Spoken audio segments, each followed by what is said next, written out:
I grew up in church, I was baptized, and I called myself a Christian. But what does that mean to you? In retrospect, I was saved. I did begin a relationship with God at a young age, but I never grew my relationship with God. I read devotions, sometimes the Bible, and I did pray, though not regularly. My Christianity was more religion than relationship, and I'm not sure I recognized that until Monica died. In grief, I could not see a future or any kind of life beyond my sorrow. That came with questioning and anger. But what I saw in Monica's sickness, that was not religion, and it changed the worst days of her life to where she told people she was getting stronger as her physical body became weaker.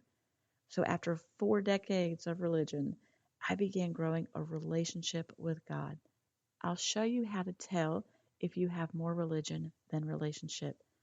I'll share the power that comes with relationship because it's so important to your grief journey. Hey, friend, welcome to the Grief to Great Day podcast. Do you feel like you're going crazy? Is the shower the only place for you to really cry? Are you surrounded by people, but you still feel all alone? Do you want to be the you were before your loved one died, but you have no idea how to get there? I'm Steph Cabanis, Southern by choice, wife, turtle triathlete, Jesus follower, and fellow traveler in the journey of grief. I too struggled to breathe, questioned God and my faith, and thought I would never be happy again. But God took my brokenness and He turned it into a breakthrough. So if you're ready to understand how to navigate grief, lean into your faith and take just one step towards healing, then bring your ugly cry, get into a comfortable place, even if that's your bed right now, and let the healing begin. Girl, there's hope for your future. Come on in the house and join me on the couch. I'm Steph, and this is Grief to Great Day. Thank you for being here. I hope you always feel welcomed and heard through this podcast. Hello to everyone listening in the Bahamas, our spotlight country, and in the U.S., Florida is the state with the most downloads this week. Grief to Great Day is downloaded in over 90 countries now. This tells me that there is a need to talk about grief and that it is felt throughout the world. So, whatever country or state you are in, you're not alone as you walk through this thing called grief. I know there are new listeners each week, and if that is you, I want to welcome you to the podcast you never wanted to need. I'm glad you're here because it tells me that you're taking steps towards your healing. Now, for you new listeners, if you hear me talk about Monica, her faith, or her death, and you need some background, just go to my website, grief2greatday.com, and click on the book tab to see more about her faith journey through the last 6 months. They were unreal, her faith was crazy, and her death changed me. She is the reason that you're listening to me today. In this podcast, we talk about understanding grief. It's not just about being sad, how to get through the day, and growing your faith, even if you don't want to talk to God right now. So if you're just starting your journey, hear me clearly. It is not always going to be like this. Your today is not your forever. It's important for you to hear that often. You're not going to stop missing your loved one ever, but you will be able to breathe, to laugh, and to live again. Going back in time a little bit, I grew up in a rural part of Anne Arundel County, Maryland. I've shared a bit about my difficult family life growing up with a mother who was mentally ill, but I don't think I've shared details of the outside environment of where I grew up. I've never missed the house I grew up in, but I have missed the physical location. It could not have been any better. We were about 20 minutes from Annapolis, where I was born, and about 45 minutes from DC, where most of my school field trips were. I lived on a road called Mozart Terrace, named by my aunt, uncle, and my mother. As you can tell, they were German. Both families lived off that same dirt road, so they were able to name it. There were fields full of corn, and sometimes it was tobacco. There were dirt paths. thick woods and creeks to cross. Sometimes we would jump over the narrow parts, and sometimes we would use the tree that fell across them. We saw a vine hanging from a tree and would never even think twice about swinging to the other side. There were tadpoles, frogs, and other critters that you just really get an appreciation for growing up like that. My aunt, uncle, and cousin lived next door, though she wasn't really my aunt. She was a first cousin, but much older than we were. On the other side of our house, there was a multi generational home beyond one of the fields. This home had no running water, so we were constantly drinking that incredible well water.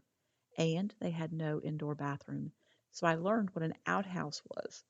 Behind our house and across another field lived a family with two girls, Ginger and Kathy.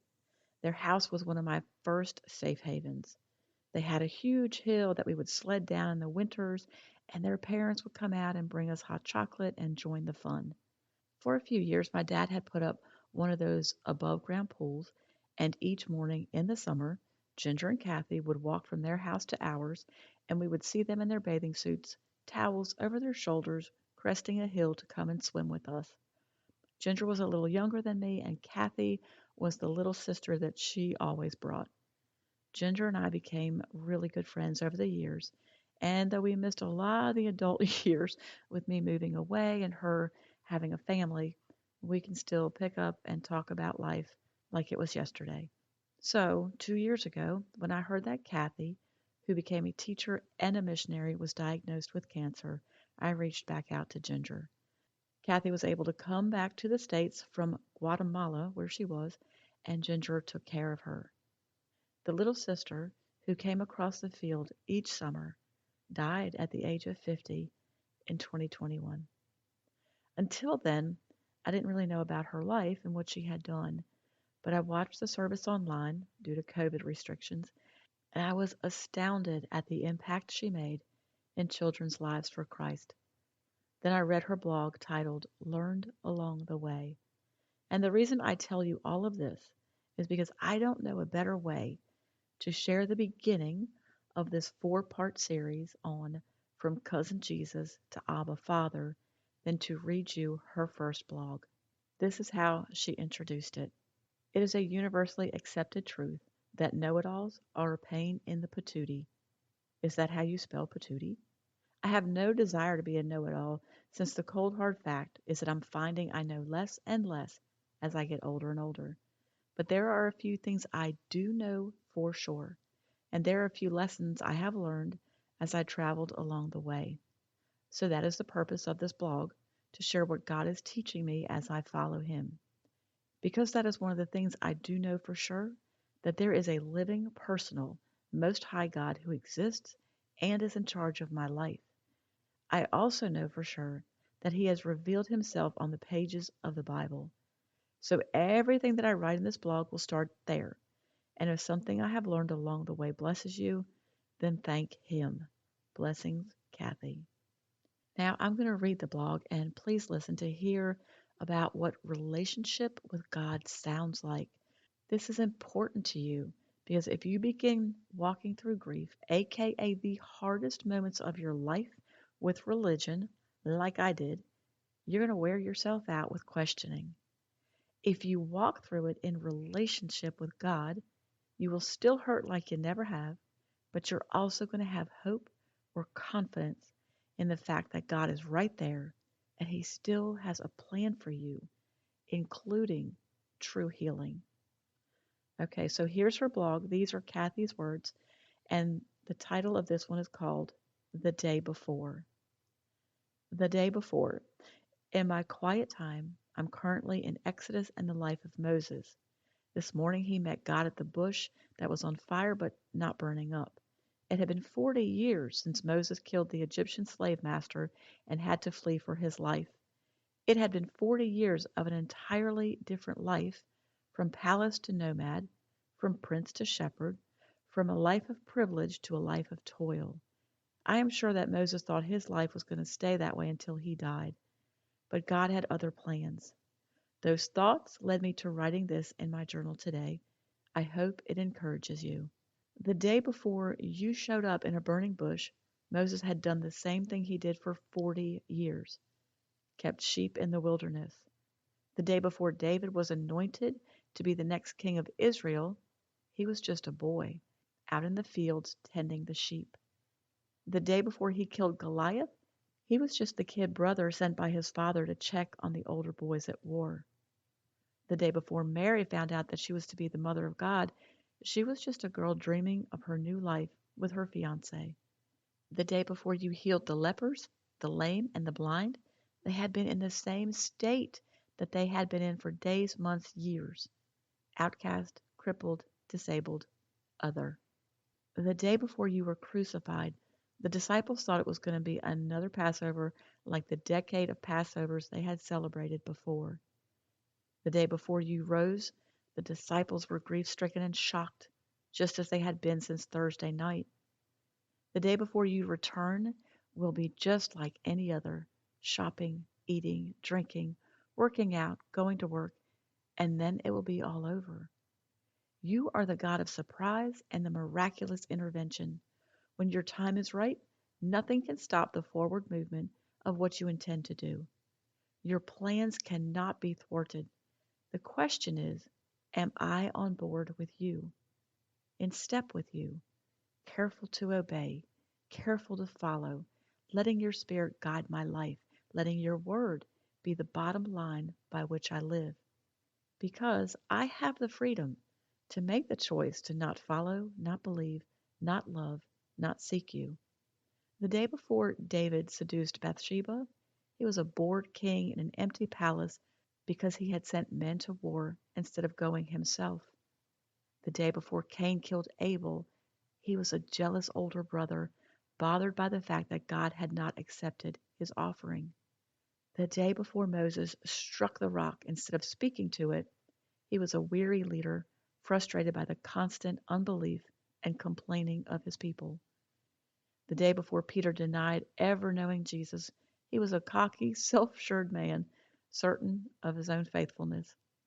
The day before Aaron made the golden calf for the people to worship, he was a worried older brother, wondering what was taking Moses so long on the mountain.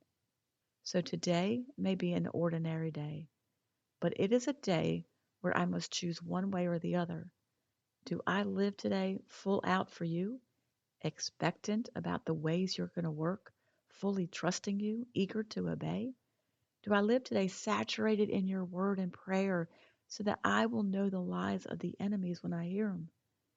Do I live today with my eyes and ears wide open to the spiritual realities around me, knowing that everything, politics, race relations, the weather, all of my relationships, they are all spiritual battles first before they are anything else? Do I live today committed to obedience, to keeping short accounts with you? Or do I live today in apathy, not praying because I haven't seen you move recently, not believing because what I need feels impossible, not trusting because I'm allowing sin to have free reign, worrying because I don't believe you are in control, allowing my emotions to run the day rather than the truth, following my heart rather than your word, feeding a bad attitude because of an injustice rather than forgiving as you forgave, believing I know better than you do for what is best in my life, dragging my feet in obedience, or rushing ahead of you because you seem not to be listening. Because today, it's the day before. Before what? I don't know. It could be the day before I blow it big because I yield to temptation, or it could be the day before you show up in an extraordinary way, answering a deep cry of my heart. It could be the day before you return, or it could be the day before someone I love chooses to trust you with their eternity because I shared your love with them. So how will I live this ordinary day? Because after all, it is the day before.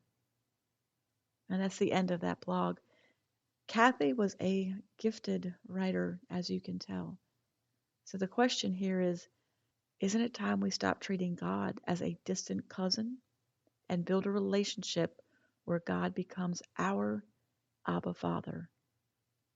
The word of the week is, even though I walk through the valley of the shadow of death, I will fear no evil. I will choose to fear no evil, for you are with me. Your rod and your staff, they comfort me. Psalm 23:4. It may not feel like it right now, but if your hope, your certainty is founded in God, there will be joy again, and you will have purpose in the life you are rebuilding. I know you don't want to be here, and I know you did not plan for life to be like this, but truth and love alert. Life is now different, but it can be good. Every day is important. Every day is a fork in the road because every day it is the day before. Listen to this podcast again if you need reminding of the day before, because each day you are planting seeds and you are preparing the fields of your life. By listening to this episode, it tells me you are doing the work of grief, and I know that's not easy. If you're ready to take another step towards healing, there are more resources on my website, Grief, the number 2, Great Day. And if you don't have a church home, visit my church, opendoorchurch.com. Links to everything you need are in the show notes. In the meantime, remember who holds your future and know that you're not alone. Keep on coming back to the house, keep sitting on the couch, and keep taking those steps in your day before towards your healing. Thank you for being here today, for showing up. If this podcast has given you hope, encouragement, or helped you in any way, share it with a friend, either in a text or on your social platforms. Also, please subscribe, rate, and leave a written review on iTunes. It's a huge blessing for me to know that you're out there. Lastly, and this is important, you are not alone. Connect with me on the Grief to Great Day website, the link is below, and sign up for our free newsletters. I want to be able to pray for you by name. Remember, grief isn't something you're going to get over, but a great day is something you can get to.